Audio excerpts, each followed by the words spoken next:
Mis amados, seguramente si usted ha estado asistiendo estos últimos domingos, ha estado familiarizándose un poquito más con esta serie acerca de por qué permite Dios que le sucedan cosas malas a la gente buena. Pero hoy día quisiera que dentro de ese marco, de ese tópico también, pudiéramos ver qué sucede cuando una persona piensa que lo que Dios hace no tiene sentido. Y yo sé que muchos de ustedes han leído seguramente el famoso libro de nuestro querido hermano, el doctor James Dobson, que lo tituló así también. Pero amados, no voy a utilizar el libro este día, pero sí pensar en que hay muchas personas que podrían justamente decirnos o decirte a ti que eres un hombre o una mujer de fe, que asistes a la iglesia, que lees la Biblia, que tienes una relación con Dios y te podrían decir, mira, las cosas que tu Dios hace no tienen sentido, o las cosas que tu Dios ha hecho yo no le encuentro sentido. Imagínate que una persona te hiciera esa pregunta. ¿Qué le dirías a esa persona? Es una pregunta como cualquier otra. Te la pueden hacer mañana en tu trabajo, te la pueden hacer en la escuela, en donde te encuentres, un familiar, uno de tus hijos, un nieto, un sobrino, te puede decir, mira, yo no entiendo. Este es un tiempo donde las personas y la gente joven está pensando en esas cosas. Recordemos entonces que habíamos establecido algo aquí, que muchas veces queremos entender con una mente humana a alguien que tiene una mente divina. Y ese siempre es nuestro conflicto. Así que, mis amados, seguramente habrá alguna persona que alguna vez haya leído la Escritura y haya descubierto, por ejemplo, a un personaje como David. Bueno, David fue perseguido por el rey Saúl. Y a pesar de que ese joven pastor había salvado a Israel de la mano de los filisteos, su propio suegro lo quería asesinar. Y alguien dirá, eso no tiene sentido. Eso no tiene sentido. ¿Cómo? ¿Alguien que iba a ser el rey de Israel? ¿Sabes? Por otra parte, alguien dirá, pero miren, tampoco tenía sentido que aquellos tres muchachos, aquellos tres jóvenes, Sadrach, Mesach y Abednego, que eran amigos de Daniel, que se mantuvieron fieles a Dios y se negaron a adorar la estatua de oro que levantó Nabucodonosor.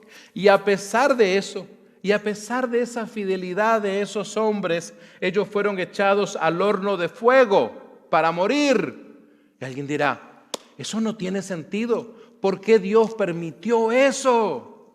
Si eran muchachos buenos, gente de fe.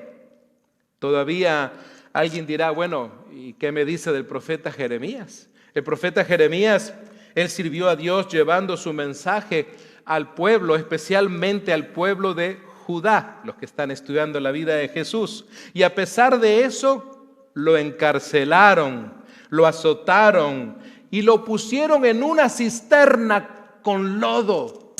Y alguien dirá, ¿eso no tiene sentido? ¿Por qué a ese profeta de Dios le permitió esas cosas? ¿Y qué tal el profeta Isaías? Muchos de ustedes habrán leído a Isaías. Y alguien dirá, bueno, pero Isaías fue un siervo también muy fiel, hizo todo lo que Dios le pidió, pero aún así murió, y murió de una manera horrible. Tomaron su cuerpo y lo aserraron con un serrucho, sin anestesia ni nada, le cortaron el cuerpo a la mitad. Y alguien dirá, eso no tiene sentido. ¿Cómo? Eso es un acto sanguinario. Si Dios le amaba y si era su siervo y si era su profeta, alguien podrá decir, ¿por qué Dios permitió eso? Y a esta altura ya usted está como poniéndose la mano en el mentón y dice, wow, esto está serio. Esto está serio. ¿Cómo respondo a esas preguntas? ¿Qué le puedo decir a una persona que me haga esas preguntas? O una persona que recién está dando, vamos a decirlo así, sus primeros pasos en la lectura de la Biblia y encuentra estas narrativas y dice, Dios mío, ¿qué es esto? Imagínese usted que justamente si vamos en tren cronológico, ¿y qué tal nuestro Señor? ¿Y qué tal Jesucristo? Él anduvo haciendo el bien en todas partes, predicando, sanando, liberando. El reino de Dios se ha acercado, les decía. Y sin embargo, Dios permite, y es algo que vamos a estar celebrando como cristianos este mes, que vaya a una cruz y que muera de una manera tan cruel en la cruz. ¿Por qué Dios, el Padre, permite que el Hijo termine entonces en una cruz? Es una pregunta que cualquier persona te puede hacer. Es más, a veces hasta esos que se llaman ateos pueden hacer ese tipo de pregunta. Y viene después el apóstol Pablo. El apóstol Pablo dedicó su vida ¿a qué? A fundar iglesias, a escribir cartas excelentes, llenas de doctrina para la iglesia. Verdaderamente Pablo fue, veámoslo así, el que dirigió el cristianismo del primer siglo. De esa manera lo podríamos ver también. Y a pesar de todo eso, entonces, sin embargo, murió decapitado por la orden de uno de los monarcas más sanguinarios que conoció el Imperio Romano, como lo fue Nerón. Y es interesante también que el apóstol Pedro igualmente, él predicó siempre a Cristo. Levantó iglesias, dirigió también el cristianismo de su época y murió crucificado, cabeza abajo, también por orden de Nerón. Interesante. Tremendo personaje Nerón, ¿verdad? Imagínense ustedes entonces, mis amados, que hay muchos y podríamos seguir todavía revisando las páginas de la Biblia y podrían surgir estas preguntas. Pero, amados míos, sin embargo, si nos quedamos así, con el puro anuncio que yo les dije, porque yo solamente he tocado estas historias bíblicas nada más. Si usted lee cada una de ellas por completo, va a llegar a encontrar algo que se llama el sentido o el propósito de Dios en la vida de estas personas que he mencionado. Quisiera el día de hoy que pudiéramos ver por lo menos la historia de un personaje muy, muy importante, aunque son varios en sí mismo. Pero quiero invitarle a que vayamos a un libro del Antiguo Testamento que es bastante pequeño en realidad. Se llama Ruth, nada más, así. Son 4 capítulos. Pero quisiera que abras tu Biblia, por favor, que puedas tomar tal vez alguna nota, porque me gusta mucho la narrativa de esta historia, de lo que va sucediendo conforme vamos leyendo justamente, para descubrir cuál es el sentido, cuál es el propósito de Dios. Mis amigos y amigas, una de las cosas que quiero decirles mientras usted busca el libro de Ruth en el Antiguo Testamento, y por favor recuerde, venga con su Biblia a la iglesia, corrobore que lo que usted está escuchando está en su Biblia, por favor, o por lo menos tome nota de esto. ¿Usted le ha encontrado ya propósito a su vida?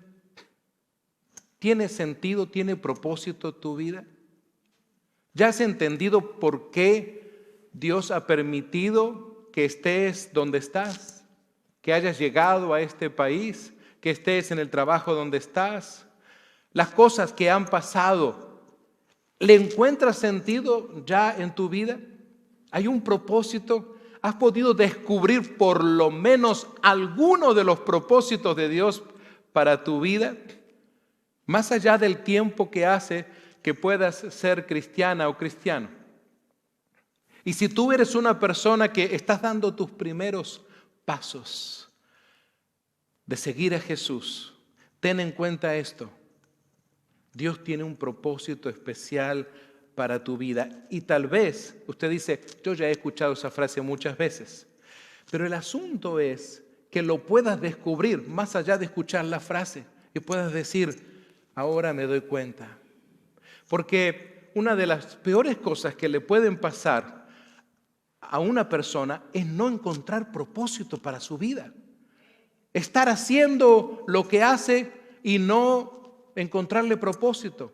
Estar trabajando donde trabaja y no encontrarle propósito. Estar estudiando lo que está estudiando, la carrera que sea, y no tener un propósito en realidad.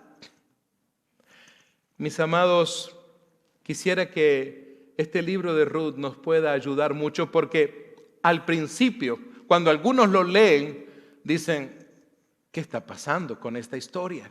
Porque noten ustedes que cuando leemos el libro de Ruth, si usted va allí en el primer capítulo, lo que usted descubre es a un hombre llamado Elimelec. Y fíjense en qué lindo ese nombre, Elimelec. Tengo un amigo que así se llama. Y fíjense en ustedes que Elimelec quiere decir Dios es rey. Si un día le vas a poner nombre a un hijo o a un nieto, Dios es rey. Este hombre, Elimelec, entonces, que vivía en la ciudad de Belén, imagínense ustedes, él un día entonces forma familia, se enamora de una mujer llamada Noemí y se casa con ella y tienen 2 hijos. Fíjense ustedes qué interesante que Noemí significa dulzura. Así que Elimelec se casó con dulzura, ¿sí? Con Noemí. Y formó allí entonces su matrimonio, un matrimonio hebreo típico de aquellos años. Y entonces luego procrearon y tuvieron 2 hijos. Y fíjense ustedes qué interesante es que uno de sus hijos se llamaba Malón. El asunto es que me llama la atención el nombre que escogen porque Malón significa enfermedad. Qué raro. Yo no le pondría así a un hijo, ¿verdad? Me extrañó mucho, pero así se llamó el primer hijo, Malón. Luego entonces tuvieron un segundo hijo y le pusieron Kelión. Y también me llama la atención porque ese segundo hijo llamado Kelión significa agotamiento. Así que procrearon 2 hijos, uno con el nombre de enfermedad y el otro con el nombre de agotamiento. Y uno dice, qué extraño, ¿verdad? Usted dirá, no tiene sentido. Nosotros en nuestra cultura no hacemos esas cosas. Yo no he visto que ninguno de ustedes le haya puesto esos nombres así a sus hijos. Pero el asunto es de que un día, allí en esa región donde vivían, sobrevino, así como un día vino una pandemia, bueno, esto fue en todo el mundo, un día vino allí lo que se llama una hambruna. Es decir, los campos no producían, no había alimento ninguno y era un tiempo de hambruna, no había alimento para los animales. Acuérdese que la vida era totalmente agropecuaria, obviamente. Y entonces Elimelec le dice a Noemí y a sus niños, ¿saben qué? Vamos a emigrar. Vamos a tener que dejar nuestra tierra. No sé cuántos de ustedes se sentirán identificados con eso. Creo que alguna vez, ¿sí? Una vez mi papá tuvo que decirnos, ¿saben qué? Esto está muy mal y nos vamos de acá. Y tenía yo como 9 años y medio cuando emigramos del Uruguay. Y fíjense ustedes que Elimelec tuvo que tomar esa decisión. Toma a su esposa, sus hijos y se va bastante lejos. Termina yendo a una región que era la región de Moab, y era una tierra completamente distinta a donde ellos habían dejado. No hablaban hebreo, porque los moabitas no hablaban hebreo, era una cultura diferente, un idioma diferente, todo es distinto. Así que se trataba de volver a comenzar prácticamente. No importa que allá en Belén había tierras, ¿de qué servían esas tierras para Elimelec si había hambruna? Todo estaba seco, no había manera de salir adelante. Así que ahora entonces Elimelec había llegado con Noemí, con toda esa sensación que muchos latinos tienen cuando dicen, voy por mi sueño americano. Bueno, él fue por su sueño también. El asunto es que comienzan a suceder situaciones que nos llaman la atención. Fíjense en ustedes que tal vez Noemí, dentro de todo, tal vez estaba contenta porque tenía a su esposo, eso para una mujer hebrea era importante, tenía sus 2 hijos varones, eso también para una mujer hebrea era muy bueno, y estaban trabajando y estaban saliendo adelante en aquellos campos. Pero un día ocurre lo inesperado, lo que nosotros no estamos preparados para eso, especialmente si es gente joven. La Escritura no nos da muchos detalles, pero nos dice el libro de Ruth que Elimelec muere, el esposo de Noemí. Imagínense a Noemí que de repente, dentro de todo, lejos de su casa, lejos de su familia, pero por lo menos con su esposo y con sus 2 hijos estaba, vamos a decir, contenta en tierra extranjera. Pero ahora viene una tribulación a su vida y la mujer queda viuda. Pero por si eso fuera poco, al muy poco tiempo de estar ahí, ya como a los 10 años de estar ahí, mueren también sus 2 hijos. Sus 2 hijos también mueren, primero Malón y luego Kelión. Imagínense entonces cómo se sentiría Noemí. Saben, seguramente yo no sé cuántas mujeres que me están escuchando les haya pasado algo así, porque esto es muy fuerte en realidad. Yo sé que a veces hay muchas mujeres que han quedado viudas en su momento y eso es muy fuerte. Pero si tienes hijos e hijas, si tienes nietos, te ayudan a sobrellevar ese vacío, a sobrellevar la ausencia de ese cónyuge. Pero si encima de eso también se mueren todos sus hijos, es muy fuerte lo que está viviendo Noemí. Pero además de eso, no le dejaron nietos. ¿Saben qué es lo que le dejaron a Noemí? Le dejaron 2 nueras. Nada más 2 nueras que nunca dieron a luz, que nunca tuvieron familia. Fíjense en ustedes entonces que en aquellos días Orfa era una de sus nueras. Qué interesante, Orfa quiere decir gacela. Y la otra era el personaje principal de este libro, llamada Ruth. Y Ruth quiere decir amiga, buena amiga. Interesante. Así que entonces les dije que después de 10 años, ambos hermanos entonces habían muerto sin haberle dado nietos. Usted lo encuentra ahí en los versículos 4 y 5 del capítulo 1.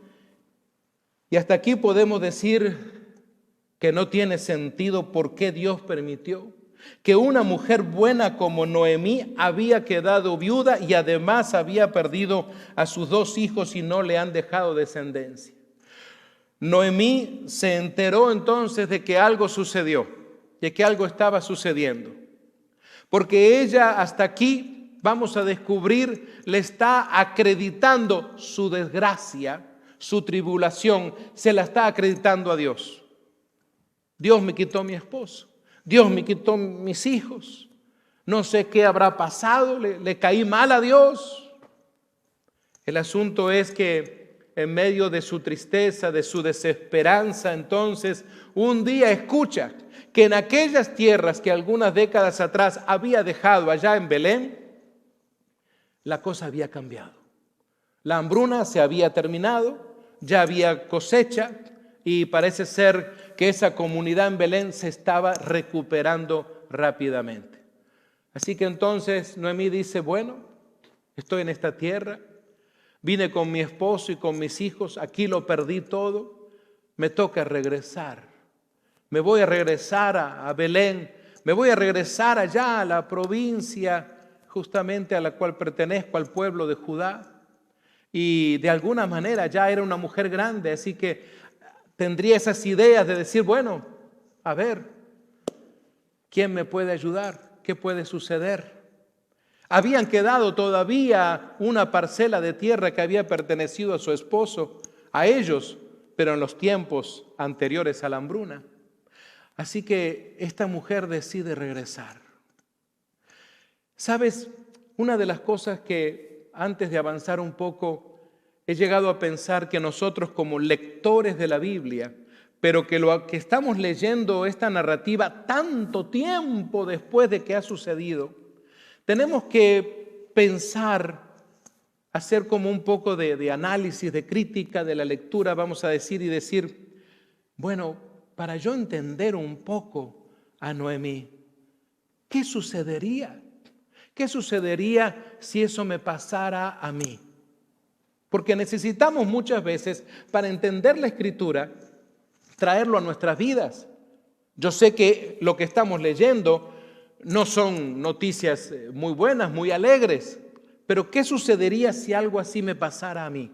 Si tú lees y dices, si eso me pasara a mí. Y si tengo que regresar a mi patria, a mi país, como decimos usualmente los latinos, con una mano atrás y otra adelante, porque Noemí no tenía un centavo. No estaba regresando con remesas. No es de que ahora vendía y es como que tú vendas aquí en Estados Unidos y te vas a tu país y te llevas unos cuantos miles. No fue así el caso de Noemí.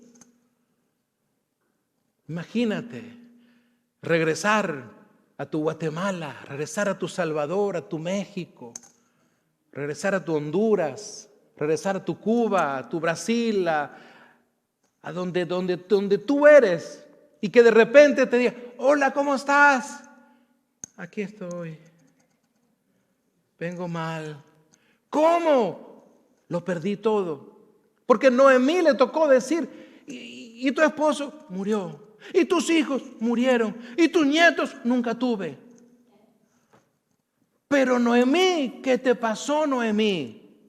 Nos enteramos que te iba bien. ¿Qué pasó? ¿No hallaste gracia delante de Dios? Mira ahora cómo llegas. Y bueno, tener que ver cómo vivir de la misericordia, de lo prestado, del welfare, como llaman acá, de recibir cupones, no sé. Imagínate que tú tuvieras que vivir así, que te pregunten, oye, pero si nos enteramos que te iba allá bien en el país del norte, allá con los gringos, nos enteramos que hasta allá hablabas un poquito de inglés, nos enteramos que habías comprado casa, que tenías un carro bueno. Y tú le dices, no tengo nada. ¿Pero cómo? No tengo nada. Vengo a ver cómo me ayudan. A ver cómo me ayudan, imagínate. Esa humillación, esa situación que vivió Noemí de regresar a su Belén. Su familia y los amigos no pueden entender. Seguramente le dirían, esto no tiene sentido, Noemí. ¿Qué te pasó, Noemí? ¿Qué hiciste, Noemí? No tiene sentido tanta desgracia para ti si eras una buena mujer hebrea. Y amados, qué interesante es de que si nos quedamos en ese marco nada más y simplemente vamos a estar culpando a Dios de estas cosas, entonces nunca vamos a crecer y nunca vamos a entender el propósito de Dios para nuestras vidas. Muchos de los que estamos aquí, seguramente los que están en las redes sociales, hemos tenido pérdidas de algún tipo. Todos alguna vez hemos tenido pérdidas y muy dolorosas, por cierto. Están las pérdidas humanas, familiares, que son de las que más duelen, y están después las pérdidas de trabajo, las pérdidas de negocio, las pérdidas de la salud. Pero pensemos entonces que si me quedo allí pensando, pobrecito yo, pobrecita yo, qué desafortunada que soy, no vamos a poder avanzar. Fíjense en ustedes entonces que Dios hace algo muy particular. Porque yo en lo personal le doy el crédito al Espíritu Santo de Dios para tocar el corazón de Ruth. Porque en un principio tanto Orfa como Ruth dicen, ok, Noemí, vamos contigo. Pero luego Noemí les dice, mire muchachas, yo no tengo más hijos. Yo no tengo un hijo en el vientre para que un día vaya a nacer y se vaya a casar con alguno de ustedes. Verdaderamente no tengo nada para darles, muchachas, queridas nueras. Vayan, regrésense a la tierra, a las casas de sus madres, les dicen.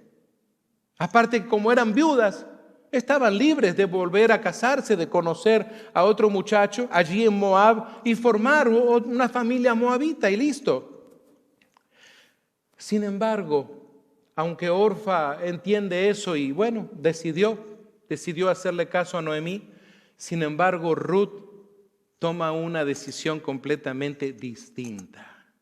Hay algo y una frase muy especial que va a salir de los labios de Ruth, que sería como un parteaguas justamente en la vida de Noemí. Algo para lo cual Noemí no estaba preparada, no había pensado, porque ella estaba tan atribulada y tan triste con todas las desgracias que le estaban pasando, que nunca se esperaba que una de sus nueras vaya a actuar como actuó. Y fíjense en ustedes entonces que Noemí, allí en el versículo 13 del capítulo 1, cuando ya definitivamente tomó la decisión de regresar, fíjense en qué interesante que Ruth se transforma ahora en la protagonista de esta historia que ocurrió allá en tierras de Moab. Y hace una declaración que es muy relevante. En el capítulo 1 y verso 16, Ruth, impactada ya por el poder del Espíritu Santo de Dios, le dice a Noemí, no me pidas que te deje y regrese a mi pueblo. Le dice a Noemí, a donde tú vayas yo iré, donde quiera que tú vivas yo viviré. Tu pueblo será mi pueblo y tu Dios será mi Dios. Y agrega Ruth, donde tú mueras, allí moriré y allí me enterrarán. Que el Señor me castigue severamente si permito que algo nos separe o aparte de la muerte. Qué interesante. Verdaderamente Noemí me imagino que habría quedado boquiabierta escuchando a Ruth. Y esta muchacha, en medio de tanta tristeza, surge Ruth entonces hablándole de esa manera. Así que entonces ya para el versículo 22 del capítulo 1, llegan Ruth y Noemí. Imagínense a Noemí, llega simplemente con su nuera. Recordemos que al llegar a Belén, interesante, Belén significa casa de pan. Regresan a su casa de pan a buscar lo que necesitaban. Así que Noemí, recordemos, es una viuda a quien se le han muerto sus dos únicos hijos y que no tiene descendencia, y lo único que tiene con ellas es solamente a una de sus nueras que ni siquiera es judía. Eso es interesante, ni siquiera es judía, viene de un trasfondo pagano, moabita. Seguramente muchos compatriotas de Noemí la mirarían con tristeza, tal vez con melancolía, tal vez algunos dirían, pero ¿qué pasó si emigraron para estar mejor en el extranjero? Como seguramente algunos han dicho. Seguramente alguien te visitó alguna vez, vino de tu país o algún pariente y te dijo, ¿estás bien? Qué bueno. ¿Cuántos artefactos electrónicos tienes en tu cocina? Tienes ese botón que muele ahí en el zinc, que la gente se sorprende cuando ve esas cosas. ¿Estás bien? No tienes uno, tienes dos carros, tú y tu esposa. ¡Wow! Interesante, ¿no? Fíjense en ustedes entonces que ante esa pregunta de por qué Dios le ha permitido a Noemí algo así, ¿qué sucedería entonces, les repito, si queremos entender si nos tocara en algún momento vivir una experiencia como esta? Regresar a tu Barahona, regresar a La Habana, regresar a Minas, regresar allá a Guatemala, a Fray Janes, al sitio Las Flores, a San Joaquín, a los planes de Renderos, a Tacna. Padre Santo, imagínate. Yo sé que usted me dirá, no, pastor, no, usted está fantasía. Es una película, pastor. Yo rechazo eso en el nombre de Jesús. Es muy espiritual.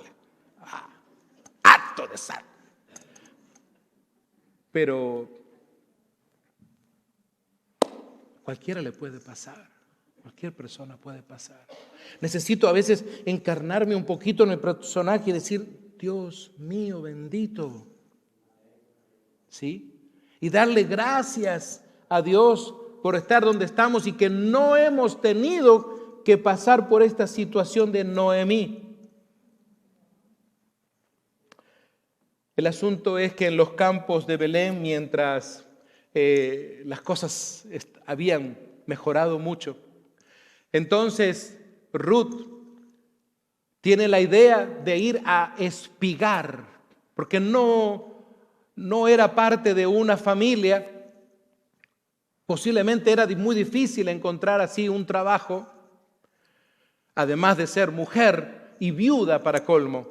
Entonces van a espigar, es decir, cuando los segadores, y estamos hablando que todo era a mano, iban cortando, como dicen en Guatemala, con un corvo, iban cortando el trigo, ¿sí? Y van avanzando los segadores como una línea así y van avanzando. Se le permite a la gente pobre, a la gente que no tiene parcelas, que no tiene esa posibilidad, de que vengan atrás entonces trillando, es decir, recogiendo, porque hay mucho trigo que cae, bastante. Incluso como un acto muy misericordioso, muy humano, los mismos segadores tienen la costumbre de dejar así, se le cae algo y no se levantan porque ya saben que eso va a bendecir a alguien allá atrás y van y siguen segando. El asunto entonces es de que Ruth decide ir a segar o a espigar, mejor dicho, el fruto de los segadores de la cebada en aquellos días. Y fíjense en que Ruth entonces allí conoció a Booz, y Booz era uno de los parientes de Elimelec, su suegro muerto. Y que de acuerdo con la ley mosaica ocurre algo interesante, que este Booz era uno de los hombres, porque había otro más, de lo cual no tenemos su nombre, de hecho Booz le dice fulano, que podían entonces redimir, es decir, que era un varón que podía contraer matrimonio con esta muchacha viuda llamada Ruth. Y fíjense en ustedes que eso era parte de lo que se llama la ley del delibato, es decir, que en ese tiempo, cuando una mujer quedaba viuda, podía entonces luego casarse con, digamos, un cuñado soltero o un primo, un pariente de su esposo muerto, estando soltero. Esa era parte entonces de la ley. Usted lo va a encontrar allí en Deuteronomio capítulos 25 del 5 al 10. Pero el que se iba a casar, que iba a redimir a la viuda, los hijos que iban a tener entonces es como si fueran los hijos del difunto. Él engendra, sí, pero se iba a considerar como hijos, en este caso entonces sería de Malón. El asunto es de que Booz se enamora también de Ruth. Ve que Ruth es una mujer abnegada, trabajadora, que todo Belén se enteró la frase que ella dijo, cómo ella amaba a su suegra y cómo ella no quiso dejarla, sino al contrario, ayudarla. Este asunto de la redención se trataba de comprar también el campo de Noemí, porque el hombre que se fuera a casar entonces con la viuda, con Ruth, tenía que comprar el campo de la suegra y entonces obviamente contraer matrimonio, pero tenía que comprarlo. Tenía que de alguna manera juntar el dinero para redimir, porque cuando hay redención hay una compra de algo. Vaya pensando en esto. Estamos usando la palabra redención. Note usted entonces que finalmente vos, después de que había otro varón que calificaba antes que él, pero que no estuvo dispuesto a redimir, es decir, a comprar la tierra y a casarse con Ruth. Sin embargo, vos en una reunión de los consejos de la ciudad dijo: yo entonces estoy dispuesto a redimir. Miren ustedes cómo va cambiando la historia de la vida de Noemí. Porque ahora entonces Ruth la está sustentando. Ella es la que está yendo entonces para levantar allí, para trillar y dar alimento a su suegra. Y ahora entonces Dios ha puesto gracia en esta mujer moabita que parece que se ha convertido a Dios por la manera en que habla y la manera en que actúa.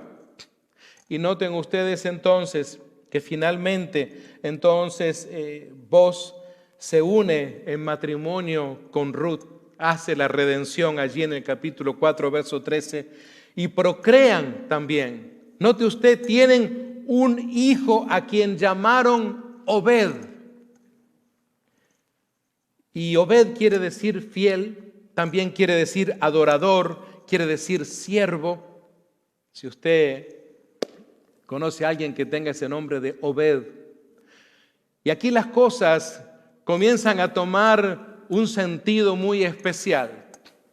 Porque esta Ruth, que no pertenece a ninguna familia judía, es moabita, viene de trasfondo pagano, llega entonces a la comunidad judía porque Noemí la trae a esta extranjera.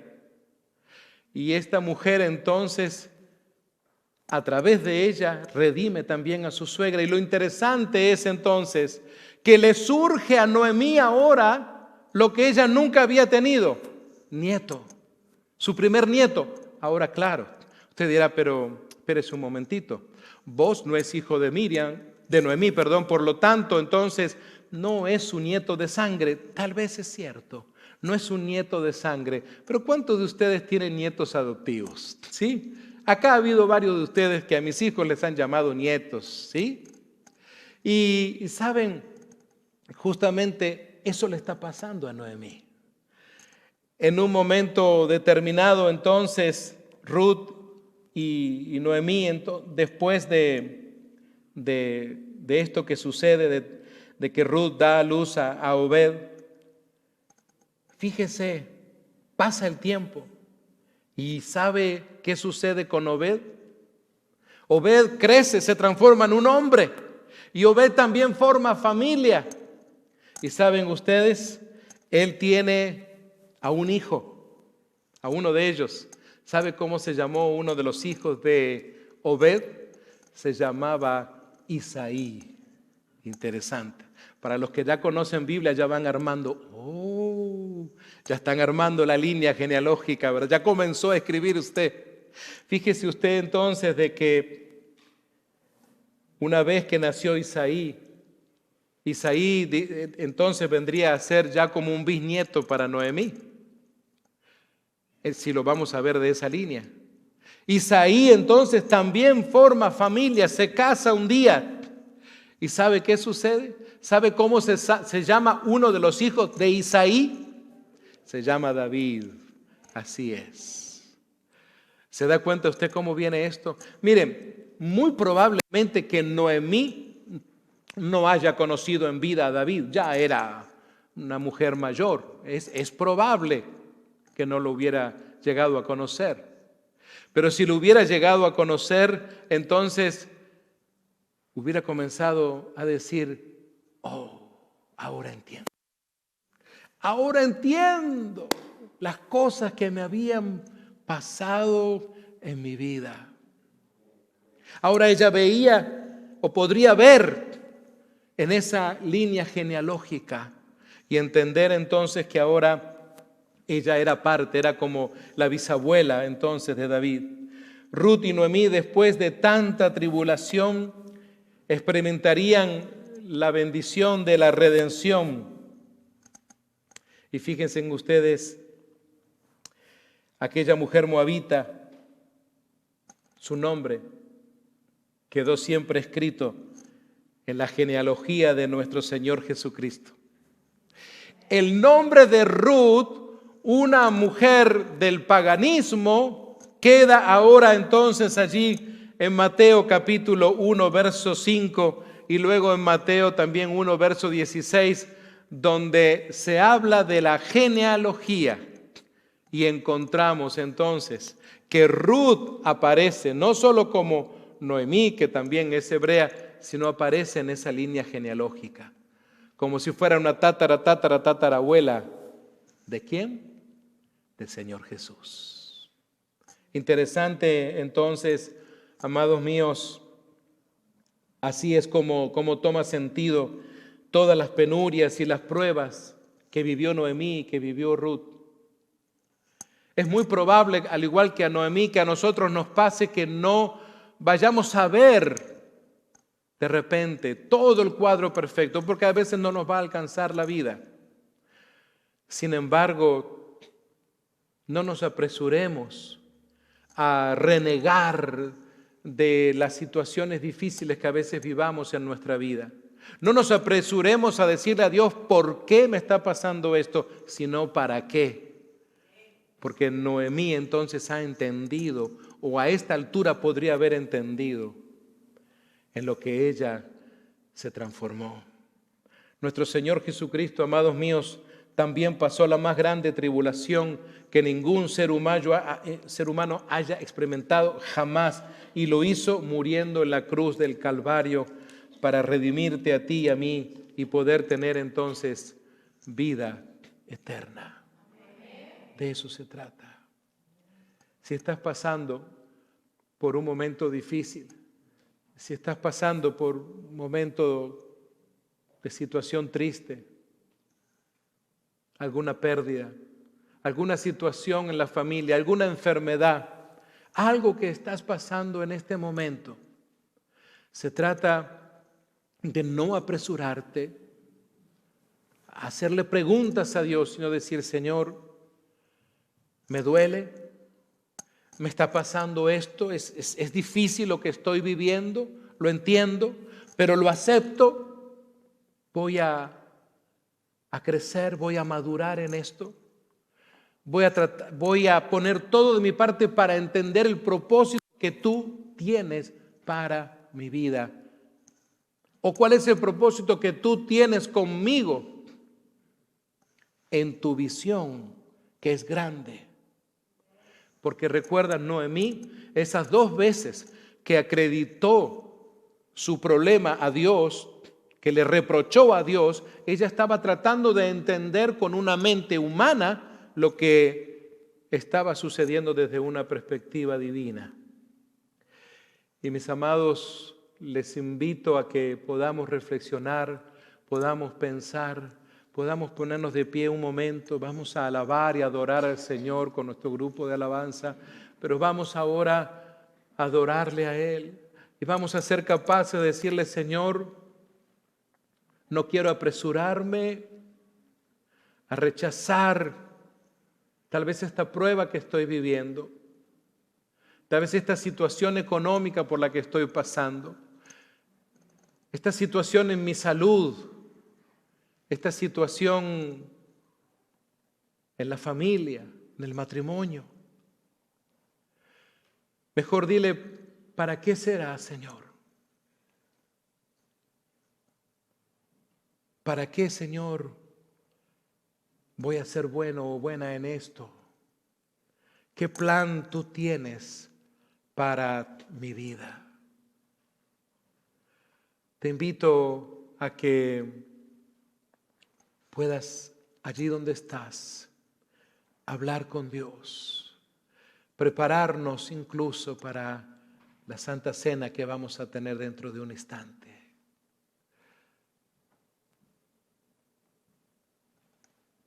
Padre amado, te alabamos, te glorificamos, te damos a ti la gloria y la honra. Por favor, grupo de alabanza, les estoy llamando por segunda vez. Gracias. Amados míos, este es un tiempo especial para que busques de Dios con todo tu corazón, para que entiendas cuál es el plan que Dios tiene para tu vida. Tú no eres una persona a quien Dios no ama, una persona a quien Dios no se ha olvidado de ti. Tú eres tan importante en su plan, pero debes de entenderlo. No con tu mente humana, no te apresures a culpar a Dios. Más bien, dile: Señor, ¿cómo puedo alimentarme de esto? ¿Cómo puedo aprender de esto? Pero, hermanos y hermanas, entendamos esto. Si tú eres una persona que no tienes una intimidad con Dios, tú no vas a entender nada y le vas a echar la culpa a Dios de todo. Si tú no tienes intimidad con Dios, si tú no eres una mujer, un hombre que busca a Dios, no puedes estar siempre metida en tu religiosidad, en tu religión cristiana, en tu religión de lo que sea. Se trata de una relación íntima. El momento más fuerte en el cual Noemí buscó a Dios, seguramente que fue en ese momento de tribulación.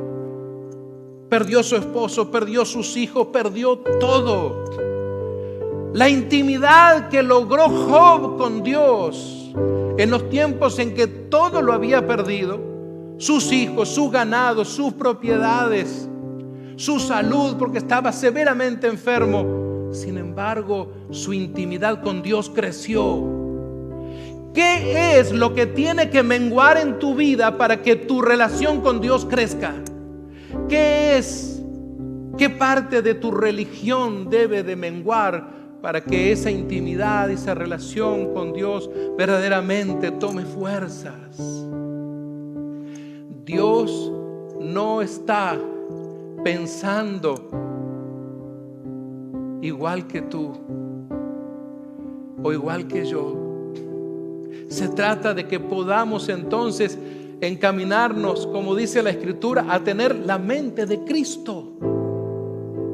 Tal vez alguien dirá: no, eso es imposible.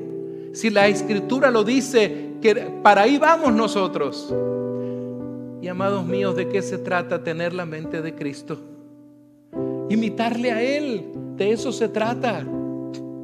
Ser de bendición a otros, de eso se trata. Ser instrumento en las manos de Dios como lo es el barro en el alfarero y hace algo precioso, ¿verdad? Cuando tú luego lo ves y tienes esas vasijas en tu casa. De eso se trata. Pero todo comienza por la intimidad con Dios. De eso se trata.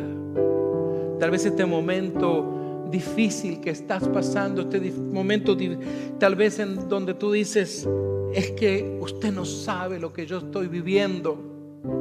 Sin embargo, ahí es donde Dios está puliéndote, preparándote, moldeándote, para que puedas ser esa pieza especial y única para Dios. De eso se trata. Ahí donde estás, habla con el Señor. Habla con el Señor. No te vayas de este lugar sin haberle dicho: Señor, ya no te voy a andar diciendo por qué. Ya no te voy a estar echando la culpa de las cosas que me pasan. Estoy dispuesta y estoy dispuesto a tener un corazón y a tener una mente sensible a lo que tú quieres hacer en mi vida.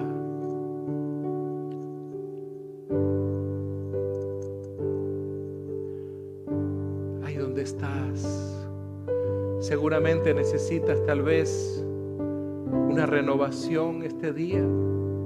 Sientes que tu fe necesita ser renovada.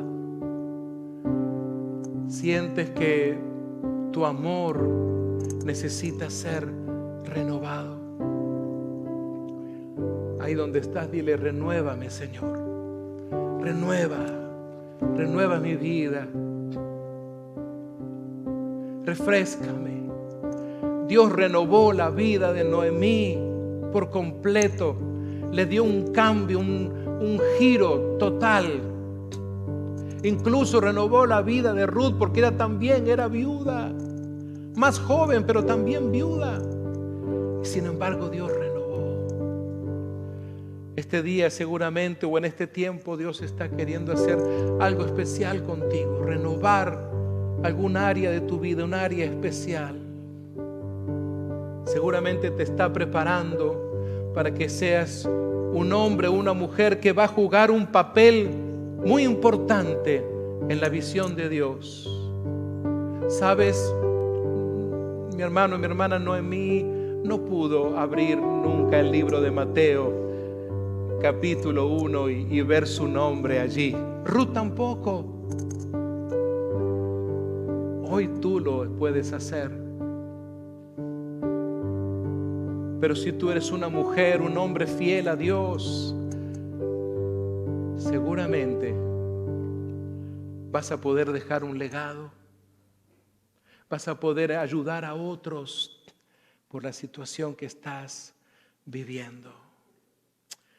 Te invito a que clames a Dios, a que ores al Señor. Vamos a decirle: renuévame, Señor. Sí, vamos a cantar juntos. Es un canto que lo sabemos.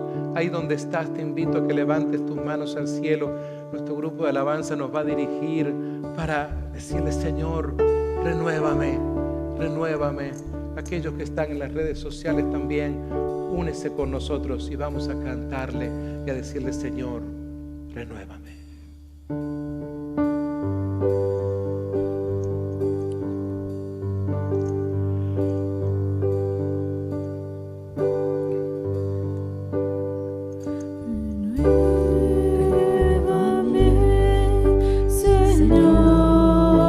Jesús.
Llénanos, Señor Jesús.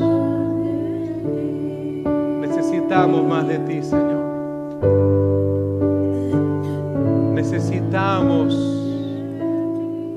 Necesitamos renovarnos. Necesitamos depender de esa intimidad contigo. Necesitamos, Señor, pedirte perdón por todo aquello, Señor, que hacemos y que a ti te desagrada. Perdón, Señor, por todo lo que hacemos, tanto de palabra como de hecho. Oh Señor amado, a esta hora, Padre, clamamos por esa renovación única del Espíritu que tú puedes hacer. Nadie más puede renovarnos, Señor. Nadie más, Señor, puede poner nuestros nombres como tú lo hiciste, Señor, con Ruth y con Noemí. Nadie más puede poner nuestros nombres en el libro de la vida. Oh Señor amado, a esta hora queremos honrarte, glorificarte en medio de las tribulaciones, en medio de los problemas difíciles, en medio de esa enfermedad, Señor,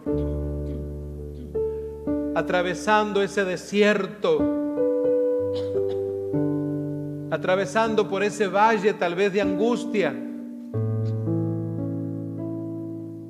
Hoy te damos a ti la gloria y la honra, porque en su momento tú eres el que nos levanta, tú eres el que nos muestra el camino. Tú eres quien un día también nos redimió. Así como esta historia nos habla de la redención, la entrega y la muerte de tu Hijo Jesucristo en la cruz del Calvario fue para redimirnos, para levantarnos, para darnos vida y vida en abundancia y vida eterna.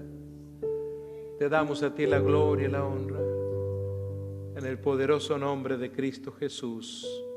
Y el pueblo de Dios dice: amén.